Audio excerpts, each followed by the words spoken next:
shot in 4K ultra high definition. Your number one source for local news. WRAL News. Coverage you can count on. This morning, the jackets needed at the bus stop for not for long. I'll show you when temperatures spring forward to near 80 degrees coming up. Heating and air issues. The update leaders in Wake County schools will get this morning on the HVAC systems that need to be replaced at several schools. Plus, disaster relief vote. The last hurdles lawmakers face today to approve a $500 million Helene relief package. Stories that we are covering this morning as you are joining us here on WRAL News. Thanks so much. I'm Chris Levingood in for Jeff Hogan. And I'm Renee Chu. Hello, you early risers here at 4:30. I don't know. Do you do this like right after when spring forward? Like I'm always like, it's 4:30, but really it's 3:30. And I always like subtract Our bodies don't know the difference yet. I know. Chris Michaels, do you do that? I don't know. I'm always just thinking all the what's time. All the time. I'm just like, nah, it's actually this time. It's actually. Yeah, so. But it's 4:30. Exactly. 4:30 on your Tuesday morning. Starting out with that blue tower as we got a clear sky, and there's that almost full moon. It'll be full Friday morning when we have the lunar eclipse. More details on that on WRAL.com. Live look around the triangle. Morrisville and Raleigh at 49, Fuquay at 50 degrees, Knightdale and Garner 47, ditto for Apex and for Holly Springs. Hour by hour, we start out with the jackets this morning, whether it's the bus stop or the morning commute. By lunchtime, we're sitting pretty in the mid 60s, and then t-shirt weather by the afternoon, high temperatures in the middle 70s. So yes, the clock sprung forward, but now the temperature's springing forward to May-like levels. I'll show you the pros and cons with that coming up.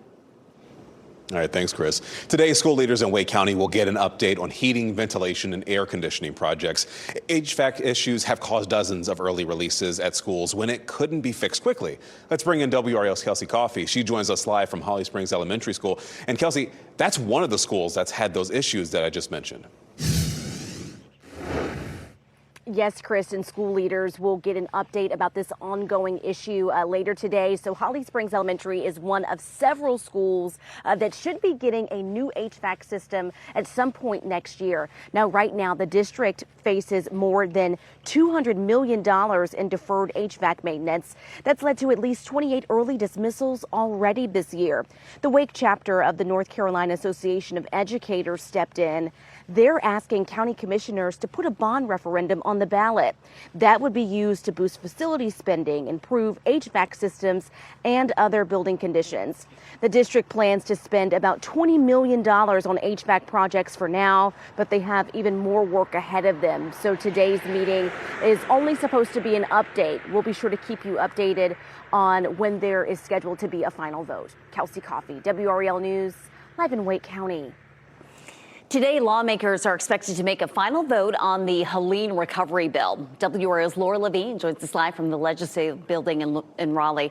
And Laura, the hope is to approve a relief package so that rebuilding can finally get started. Renee, good morning. Lawmakers are closing in on a deal for that Hurricane Helene relief recovery. We know that the amount that we have on the table right now as far as funding for Helene recovery is still less than what the governor requested, $1 billion package. However, the two chambers are confident that they can come to an agreement today. The Senate's version of the bill includes more than $530 million for Western North Carolina. Right now, the governor, House, and Senate largely agree on many of the programs funded in the bill. It would cover housing rebuilding, debris cleanup, crop losses, and aid to fire departments. The Senate version includes funding for summer classes in school districts that saw lengthy closures after the storm. WRAL government reporter Will Doran tells me some of the money is coming from the state's savings account. This is likely only round one of the dollars we'll see get spent this year on Helene recovery. What this bill is going to do is mostly prioritize housing. It's been almost 6 months since Helene hit. No houses have been rebuilt yet. The federal government still hasn't sent us the money for rebuilding those homes, and we're hearing it could be months, even a year, before we get any money from the feds. So if the House and Senate approve this version of the bill this afternoon, then the bill will head to Governor Stein's desk. And if he signs off, well, that money could get sent out pretty quickly. Laura Levine, WRAL News, live in Raleigh. President Trump is expected to sign an executive order that will put state and local agencies in charge of preparing and responding to disasters. This is part of Trump's plan to put more responsibility for disaster response on states and away from FEMA. A White House official says this is part of the president's commitment to shift power away from Washington to the American people.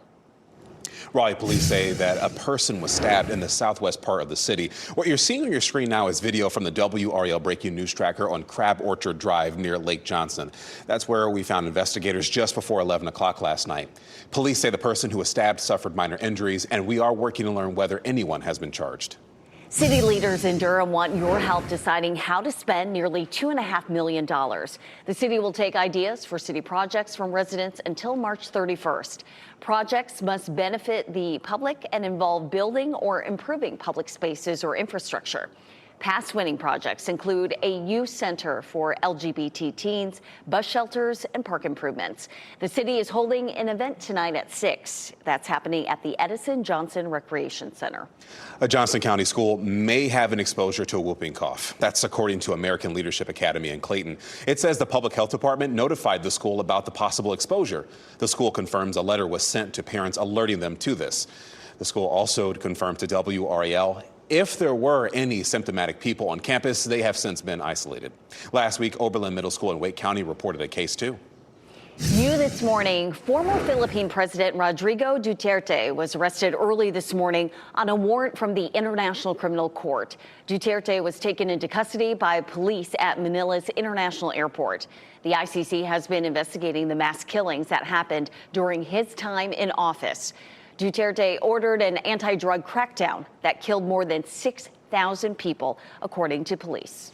A third person was charged with shooting at a state trooper during a chase in January. 19-year-old Maurice Keys was charged yesterday with attempted murder, among other things. Keys was actually already in the Durham County Jail on unrelated charges. The new ones are connected to a chase involving a state trooper in Orange County. That ended at a Chapel Hill apartment complex, and investigators say the people in that car, they ran away. Police arrested 2 teenagers just a few days later. A high-stakes meeting is happening today in Saudi Arabia between Secretary of State Marco Rubio and Ukrainian President Volodymyr Zelensky. Saudi Arabia is hosting both leaders for a planned summit today.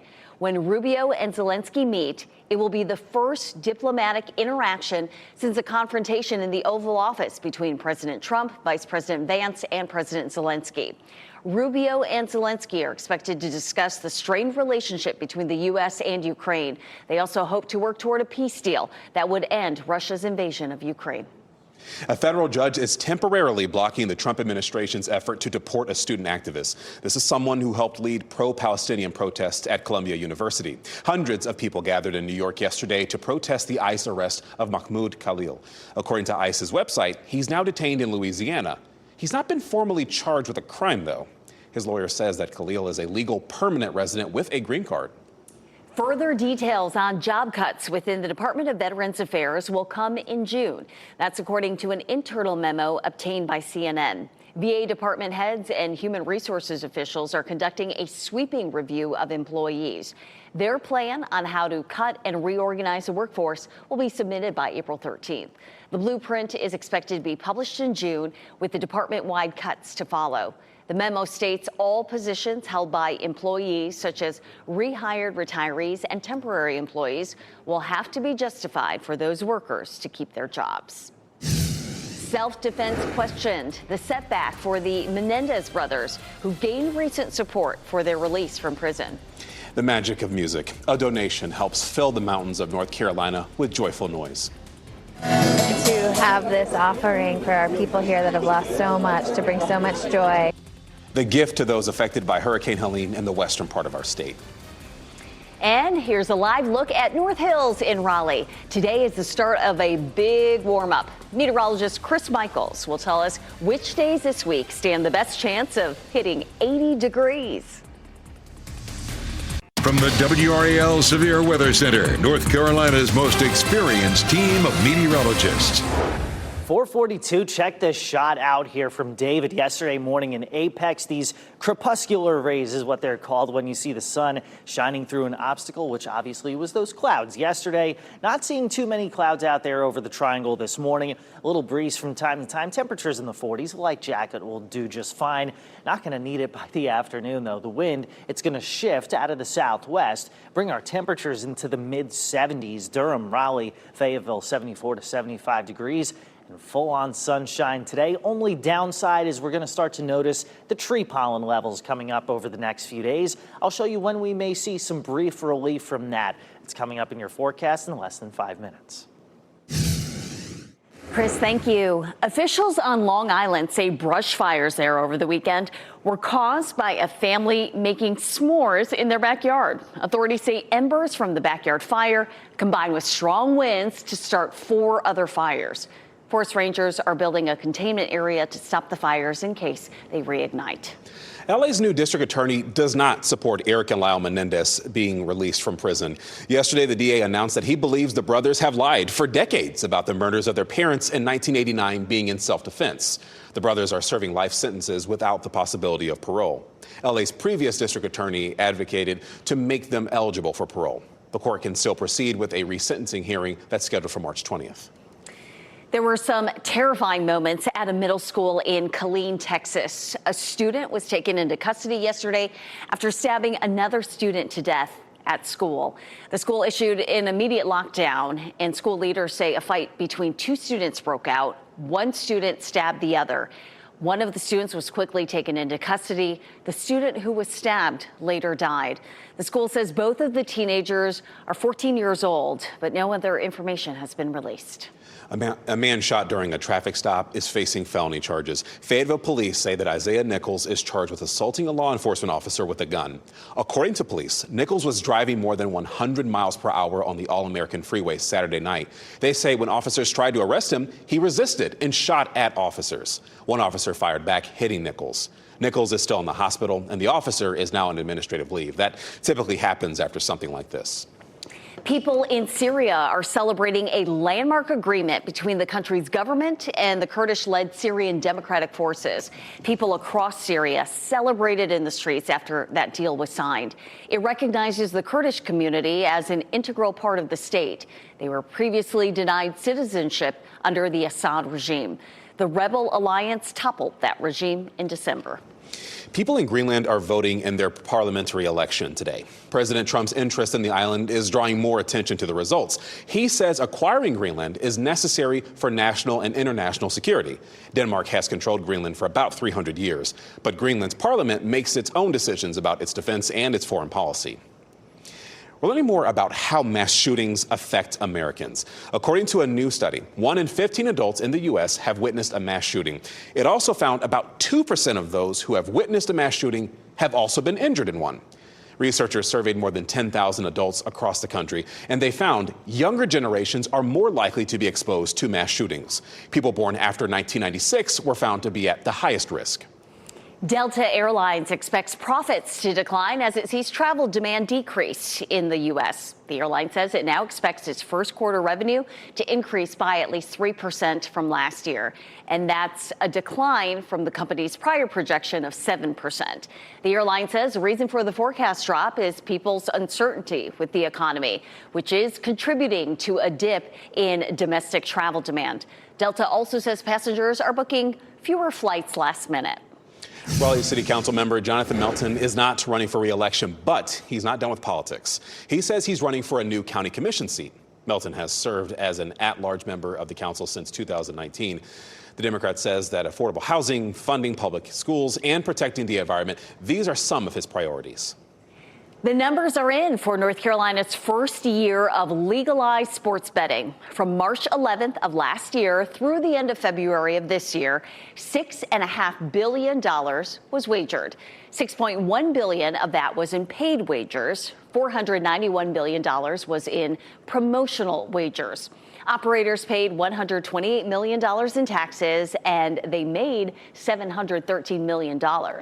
Overall, bettors lost $337 million. Recovering from Helene has been incredibly trying for people in Western North Carolina, but that is why people are being gifted musical instruments to spark at least some happiness and healing during a tough time. People gathered in Swannanoa over the weekend to get free musical instruments, and the founder of national old-time radio show Wood Songs organized this effort. More than 1,600 donated instruments were given away in total.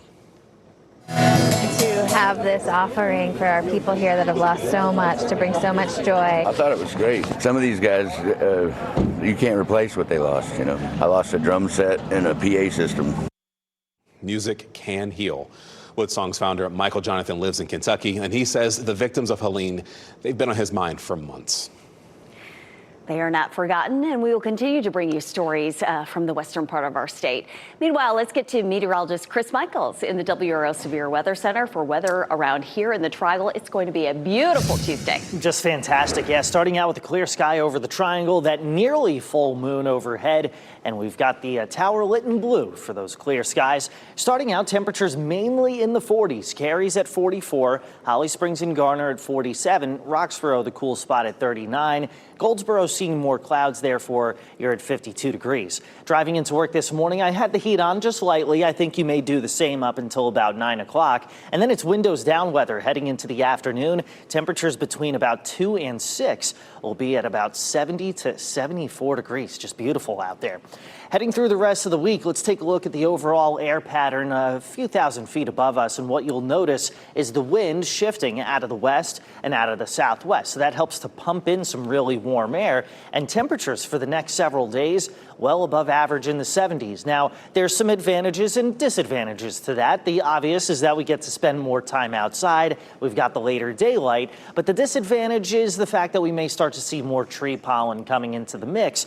Could actually wind up seeing some brief relief from that as we head towards Sunday. Very deep storm system is going to pull a lot of moisture in from the Gulf and from the Atlantic. At least there's some heavy rain possibility, maybe some storms as well Sunday. We'll continue to monitor that threat as we get closer to the weekend. Prior to then, high temperatures in the 70s, lunar eclipse early Friday morning. We have all the information you need on that on WRAL.com. Looks like it should be a mainly clear sky by then, and then temperatures take off to near 80 degrees Friday and Saturday afternoons. It's that warmth that builds in ahead of Sunday's system. Could be a few showers lingering into St. Patrick's Day with an afternoon high of about 70 degrees. All right, 70 degrees. I'm down for it. Thanks, Chris. Billions of bugs. Ugh. The buzz about the cicada is expected to emerge very soon. And renovation revealed, the upgrades to the Rocky Mountain Boys and Girls Club that will be unveiled today.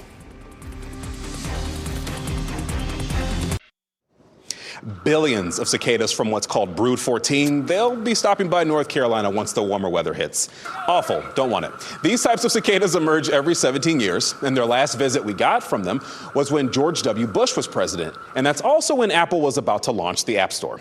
Cicadas come out when drenched wet. The ground temperatures actually hit 64 or maybe 65-ish degrees. Brood 14 will be mostly in the Northeast, Midwest, and the South, too. The Oscar-winning film The Brutalist ran more than 3.5 hours. A filmmaker known for long movies may have taken that as a challenge. David Daniel explains in today's Hollywood Minute. We knew from our experience with Titanic and with the first Avatar that we really needed to wait and see how it played out. James Cameron makes popular movies and long movies, and his next film, Avatar: Fire and Ash, due out in December, could be his longest yet.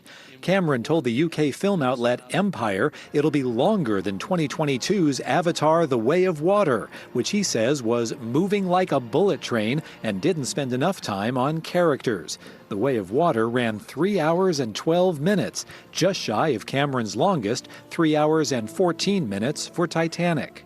First time I met Rutger, we were going to be filming in Prague. The first thing he did was grab me and put me on the back of his Goldwing bike and drive me through the streets of Prague. Rutger Hauer was a private man, but many of those who knew the Dutch actor were awed by him. The new documentary, Like Tears in Rain, features his wife, friends, and colleagues, as well as footage from the actor's personal archive. Like Tears in Rain, named for Hauer's improvised final line in Blade Runner, debuts Thursday on Viaplay. In Hollywood, I'm David Daniel. A couple of local athletes are competing in the Special Olympics World Winter Games. Stephen Foster and Trenton D'Agostino hit the slopes yesterday in Turin, Italy. Foster will be skiing, while D'Agostino will take on the snowboarding course. What you're seeing here are pictures from the opening ceremony that kicked off the event Saturday. Ashley Tanner will begin competing in figure skating today. Golden State Warriors star Steph Curry is coming home. He's accepted a new role with his alma mater, Davidson College. Curry will be an assistant general manager for the basketball programs. This move makes him the first active player in U.S. major professional sports to take an admin job with an NCAA team. As a sophomore at Davidson, Curry set the NCAA single-season record for three-pointers. To be clear, he will still play in the NBA. He just got another job to add to his plate. He's just busy. Just staying busy. So today, a makeover at the Rocky Mount Boys and Girls Club will be unveiled. The local Aaron store put together a new safe space for teenagers. It comes with new furniture, entertainment, and so much more. The teenagers even got to choose what they wanted to renovate this new space, and they had a $20,000 budget to deal with.